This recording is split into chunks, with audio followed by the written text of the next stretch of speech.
Hundreds of people gathering tonight in Koreatown to remember teacher Mayra Jimenez, who prosecutors say was murdered by her firefighter husband. The emotional vigil taking place outside Wilshire Park Elementary School, where Jimenez taught third grade. Dawn breaks over Los Angeles. A man steps through the doors of a police precinct with a request. "Check on my wife," he tells the officers. "You'd assume someone wearing that badge knows how to protect people, right? Someone trained to rescue lives in crisis." But the scene waiting at that North Hollywood residence was beyond anything these officers expected.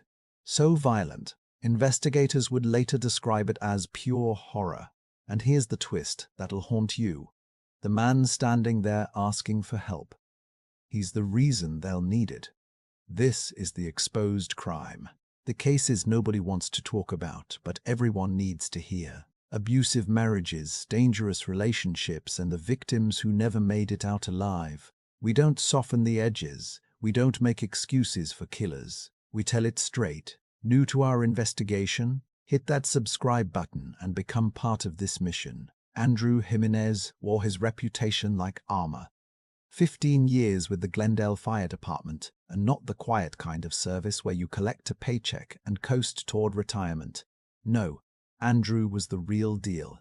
When the Pacific Palisades fire turned the sky orange and sent ash raining down on Los Angeles like apocalyptic snow, Andrew was there, boots on the ground, hose in hand. The kind of firefighter who earns respect not through talk, but through action. His colleagues knew it. The department knew it. The community knew it. This was a man who'd proven himself when it mattered most. Someone who ran toward disaster, while rational people ran away. Back home, life looked just as solid. Mayra Jimenez had built her own legacy, quieter but no less meaningful. 55 years old, spending her days shaping young minds as an elementary school teacher with LAUSD. But teaching was just one dimension of who she was. Mayra had taken on the role of a non-denominational ordained minister, officiating weddings, bringing joy to couples starting their journeys together. Friends described her as someone who genuinely loved helping children especially. She had that gift, the ability to make others feel seen, valued, important. And Mayra loved her Dodgers. Loved them enough that she and Andrew had managed to get a photo with the legendary Vin Scully, both of them grinning like they'd won the lottery. That picture represented something, a shared passion, a moment of pure happiness, proof that they'd been together long enough, over a decade of marriage, to build these memories. To anyone looking from the outside, Andrew and Mayra had figured it out. The house on Satsuma Avenue in North Hollywood wasn't flashy, but it was theirs. Neighbors would see them taking evening walks around the block. Andrew still in decent shape from the physical demands of firefighting, Mayra beside him, comfortable in that familiar rhythm couples develop over years together. Just regular people living a regular life, nothing that made anyone pause, nothing that raised concern. That's what makes this whole thing so devastating. The couple next door, the firefighter down the street, the teacher who greets your kids with a smile. Domestic violence doesn't wear a sign. It doesn't announce itself with sirens or flashing lights.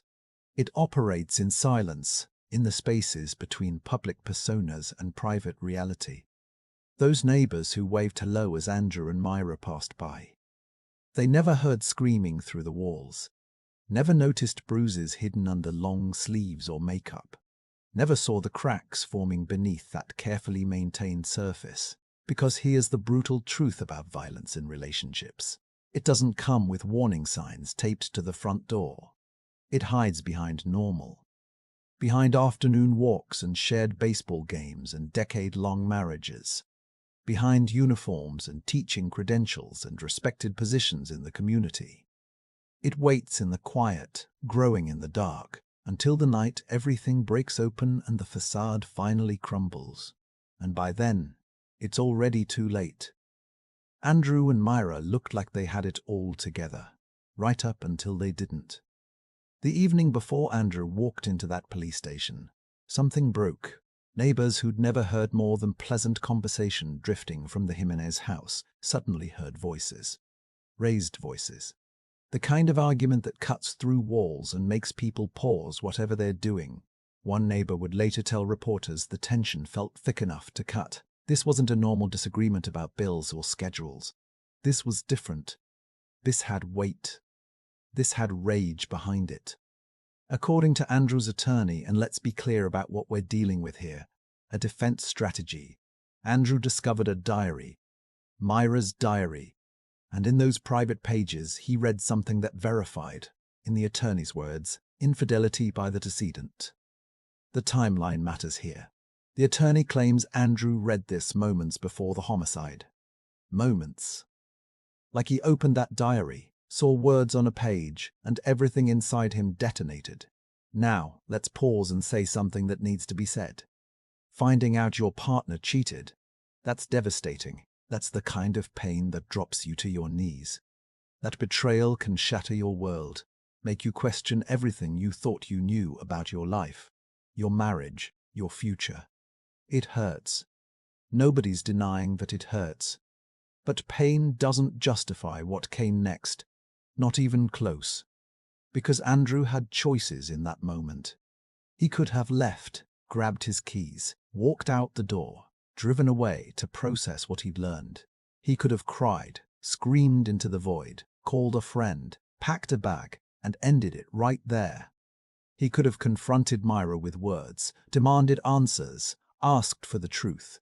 Those were all options available to him. Instead, Andrew chose violence. Extreme, brutal, unrelenting violence.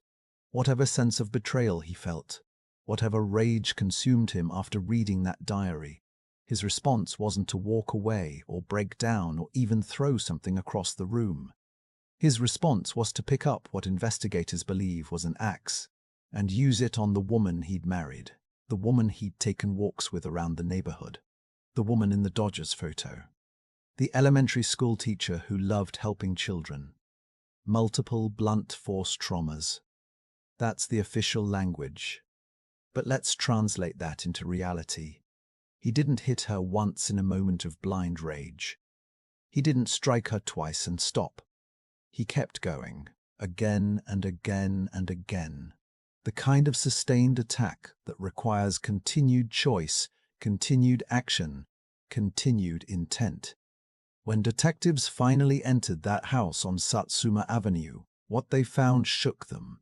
These are people who've seen the worst humanity has to offer, who've processed countless crime scenes, who've learned to compartmentalize horror as part of the job. But this scene made them pause. One detective, trying to find words, said it was something really out of like a horror flick. A horror flick. That's what Andrew Jimenez created in the home he shared with his wife. That's what happened when betrayal met rage and violence became the answer. After everything that happened in that house, after the rage and the violence and the blood, Andrew Jimenez walked to the Northeast police station. Not ran, not stumbled in panicking and hyperventilating. Walked. Calm enough to form coherent sentences. Calm enough to look officers in the eye and make his request. "Check on my wife," he told them. "Check on my wife at the house on Satsuma Avenue. Make it make sense. Because how do you commit an act of such extreme violence and then calmly request a welfare check? How do you brutally end someone's life and then politely ask the police to go discover what you've done? The psychology of it is chilling. The cold calculation behind that walk to the station, that measured conversation, that specific request. The officers took the call seriously. Of course they did. A firefighter asking them to check on his spouse, it seemed routine, maybe even urgent in a normal way. Domestic concern. Possible medical emergency.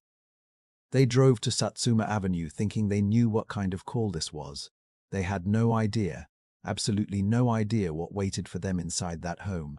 When they entered, they found Mayra Jimenez, 55 years old, elementary school teacher, ordained minister, Dodgers fan, dead. And not just dead, the injuries on her body told a story that made even these seasoned officers stop and process what they were seeing. Multiple blunt force traumas, the kind of damage that doesn't happen by accident, doesn't happen in a single moment of rage, the kind of violence that requires sustained effort, repeated action, continued choice. Investigators believe the weapon was an axe. An axe. Let that reality sink in. We're not talking about a shove that went too far or a punch thrown in anger. We're talking about a man picking up an axe and using it on the woman he married, the woman he'd shared over a decade of life with, the woman he'd taken walks with just days before. That level of brutality, that degree of violence, detectives would later describe the scene as something out of a horror movie. And here's what makes Andrew's behavior even more disturbing. After killing Mayra, he didn't run, didn't try to flee the state or disappear into the night. He didn't attempt to clean up the scene or hide evidence or stage it to look like something else. He left everything exactly as it was and walked to that police station. Like he wanted them to find her. Like he needed them to see what he'd done. Like he needed them to see what he'd done. Like he needed witnesses to his rage. By the time the sun came up, Satsuma Avenue was transformed. Crime scene tape cordoned off the house. Forensics teams moved through the property, photographing, documenting, collecting. A tow truck arrived to haul away Andrew's vehicle as evidence. Every piece of this nightmare being catalogued, preserved, analyzed. The detective handling the case gave a preliminary statement. From what we've determined, this was an isolated incident of domestic violence between cohabitating adults. Isolated. As if the word could somehow contain the horror. As if calling it isolated made it less devastating that a hero had become a killer. The neighbors on Satsuma Avenue struggled to reconcile what they knew with what they were learning. Unnerving, one said to reporters. Very unnerving. These were people who'd seen Andrew and Mayra taking their evening walks, who'd waved hello from their porches, who'd watched this couple exist as part of the neighborhood fabric for years. The transformation from familiar neighbors to crime scene felt impossible to process. You never heard anything wrong across the street, another neighbor explained, the confusion evident in their voice. How do you make sense of violence when you never saw it coming? But one woman's reaction cut deeper than the rest. Susan didn't know Andrew and Mayra personally, had never spoken to them beyond polite nods. Yet when she learned the details of what happened in that house, she broke down crying right there talking to reporters. Because for Susan, this wasn't just a neighborhood tragedy. This was a mirror reflecting her own past. That could have been me years ago, she said through tears. Susan had survived domestic violence herself, had lived through the terror of being trapped with someone who'd sworn to love her, but instead nearly killed her. Standing on that street, looking at the crime scene tape, knowing another woman hadn't made it out, it hit home in a way that shattered her composure completely. The reporter, recognizing they were speaking to someone who understood this nightmare from the inside, asked Susan what she'd learned. What would you tell women in similar situations? Susan didn't hesitate. It never gets better, she said. It might get better for a little while, but then it always comes back. Her voice carried the weight of experience of someone who'd believed the apologies and the promises, who'd given second chances and third chances, who'd hoped love could somehow heal violence. And when the reporter pressed further, asking what advice she'd give, Susan's answer was immediate and urgent. Get away at all costs. Get away, because staying could cost you everything. Susan knew the truth intimately. And now Mayra Jimenez had become proof of it. Another name added to the domestic violence statistics. Another woman who didn't make it out. Another life cut short by someone who was supposed to protect her, not destroy her. As the story spread beyond Satsuma Avenue, the Glendale Fire Department received notification that one of their own was involved. The community had to reconcile the image of a hero firefighter with the reality of a murder suspect. Friends came forward sharing memories of Mayra, her kindness, her dedication to children, her passion for helping others. The couple had been married for over a decade. There were photos of happier times, including that picture with Vin Scully, both of them beaming, looking like any other couple celebrating their love of baseball and each other. Those images felt like artifacts from another lifetime now. Evidence that normal can hide horror, that smiles can mask suffering, that the couple you see walking past your house might be living a nightmare you'll never witness until it's already too late. Andrew Jimenez sat detained at the Northeast Police Station, being interviewed by detectives who were trying to understand how one of their own, a firefighter, a public servant, a supposed hero, had crossed a line that couldn't be uncrossed. The Glendale Fire Department knew. The media knew. The neighbors knew. Everyone was processing the same impossible reality. His attorney came forward with the diary defense, claiming that Andrew's discovery of infidelity explained his actions. Like that somehow justified the acts. Like betrayal gave him permission to take her life. Let's be absolutely clear about something. Even if Mayra had an affair, even if she'd written about it in detail, even if Andrew felt destroyed by what he read, none of that justified murder. She could have written a whole book about leaving him, and it still wouldn't justify what he did. Pain doesn't grant you the right to kill. The legal reality was straightforward. The evidence spoke louder than any defense strategy could. Crime scene photos showing the brutality, the weapon, the timeline, and Andrew's own actions calmly walking into that police station, asking officers to check on the wife he'd just killed. How do you defend that? How do you explain that away? The courtroom would become a formality. No diary, no claim of infidelity, no moment of rage defense could drown out what the facts were screaming. Mayra Jimenez became another name in the domestic violence statistics. Another woman who didn't make it out. The man who was supposed to protect her became the danger she couldn't escape. And here's the devastating truth about violence in relationships. It doesn't always look like daily beatings or visible bruises. Sometimes it looks like a couple taking walks around the neighborhood.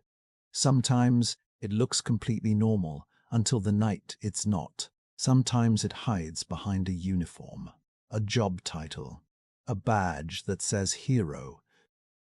The warning signs aren't always obvious. Danger doesn't always announce itself with sirens blazing.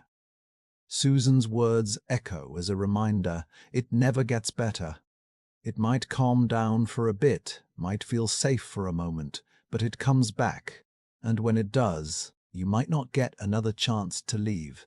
Mayra didn't get another chance. Her story ended in that North Hollywood home. She deserved better. She deserved to walk away.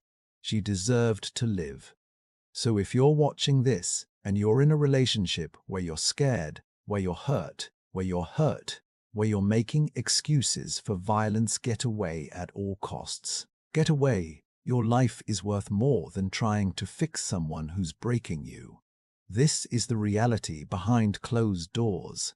This is what happens when love turns lethal and staying becomes the most dangerous choice you can make. Mayra's story isn't unique. It's one of thousands, but it didn't have to be hers. And it doesn't have to be yours. Know the signs. Hear the stories. Save a Life may be your own. Subscribe and hit that notification bell so you never miss our coverage of cases like these. Rest in peace, Mayra Jimenez. Your story matters. Your life mattered. We won't forget.